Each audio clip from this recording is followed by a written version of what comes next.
Hey everyone! Welcome back to our podcast, where we dive into all things English learning. I'm Leo, and today we have an exciting episode packed with tips and tricks to help you level up your language skills. That's right, Leo. I'm Grace, and we know how challenging it can be to stay motivated and make progress. So today, we're sharing some of our favourite learning strategies and study tips. Plus, we'll sprinkle in some new vocabulary and a special grammar lesson on causative verbs. It's going to be a fantastic episode, so stick around until the end. Let's jump right in with our first tip: active recall. It's a powerful technique where you actively stimulate your memory during the learning process. Instead of just reading or listening, you ask yourself questions about the material and try to recall the answers. This method helps reinforce your memory and makes the information stick. Exactly. And a great way to practice active recall is by using flashcards. You can create your own or use apps like Anki. The key is to test yourself regularly and shuffle the cards to keep things fresh. It's a game changer for vocabulary building and retaining new information. Speaking of vocabulary, let's introduce our first word for today: metacognition. It means thinking about your own thinking. When you're aware of your learning process, you can adjust your strategies to be more effective. For example, if you notice you're struggling with listening skills, you might focus more on listening exercises and practice. That's a great point, Leo. And that brings us to our next topic, mind mapping. This visual tool helps you organise information and see the relationships between concepts. It's perfect for brainstorming ideas, planning essays, or summarising what you've learned. Plus, it engages both your creative and logical sides. Mind mapping is especially useful for language learners. You can create a map for a new vocabulary set, linking words with images or synonyms. It helps create a visual connection in your mind, making it easier to recall later. And don't forget to review your maps regularly to reinforce the connections. Now, let's introduce our second vocabulary word, mnemonics. These are memory aids that help you remember information. For example, to remember the order of colours in a rainbow, you can use the acronym ROIGBIV: red, orange, yellow, green, blue, indigo, violet. Mnemonics can be acronyms, rhymes, or even stories. They make learning fun and more memorable.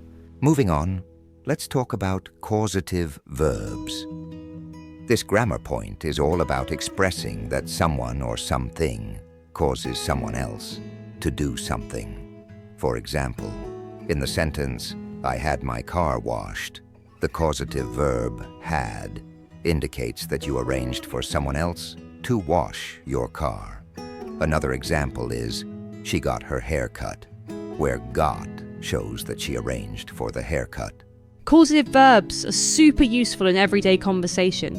They help you describe actions that you have someone else do for you, which can make your language more precise and natural. Some common causative verbs include have, get, make, let, and help. You can use them in various tenses and contexts. Now let's dive into another essential topic: spaced repetition. This technique involves reviewing information at increasing intervals over time. Instead of cramming all at once, you spread out your study sessions, which helps reinforce long-term memory. It's like watering a plant regularly to help it grow strong roots. That's right. Apps like Duolingo and Memrise use spaced repetition to help you retain vocabulary and grammar. The idea is to review just before you're about to forget, which strengthens your memory. It's a scientifically proven method to boost learning efficiency. And let's not forget our third vocabulary word, cognitive load.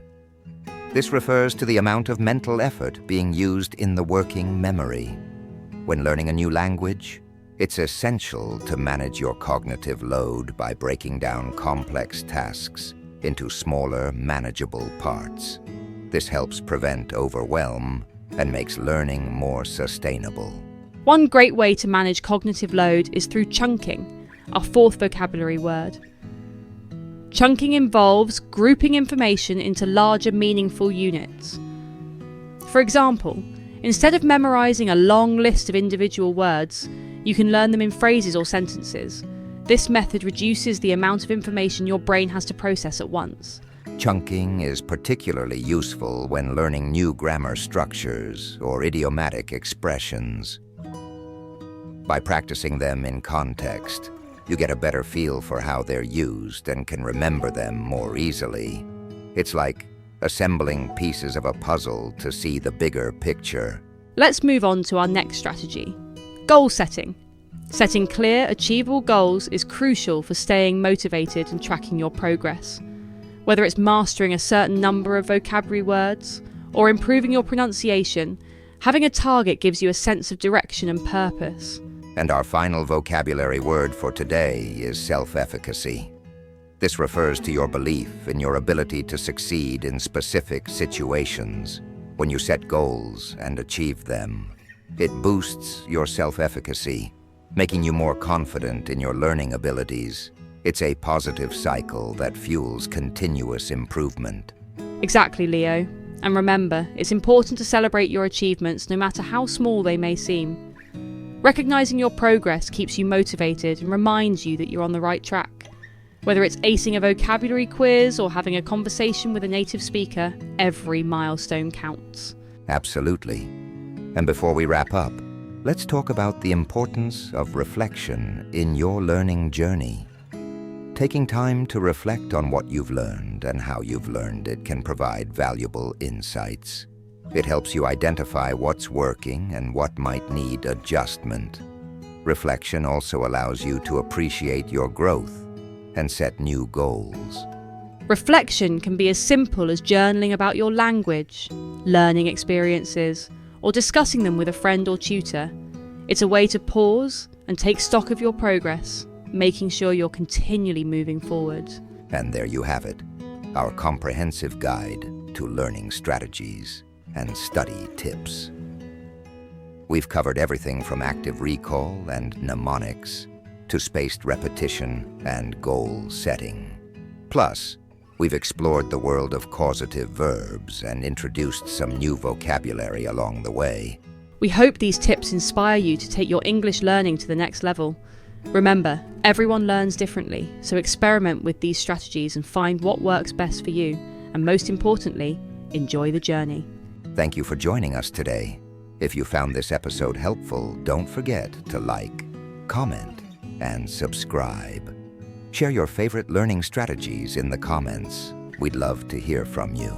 And as always, keep practicing, stay curious, and keep challenging yourself. Until next time, happy learning. Bye, everyone. See you in the next episode. Bye.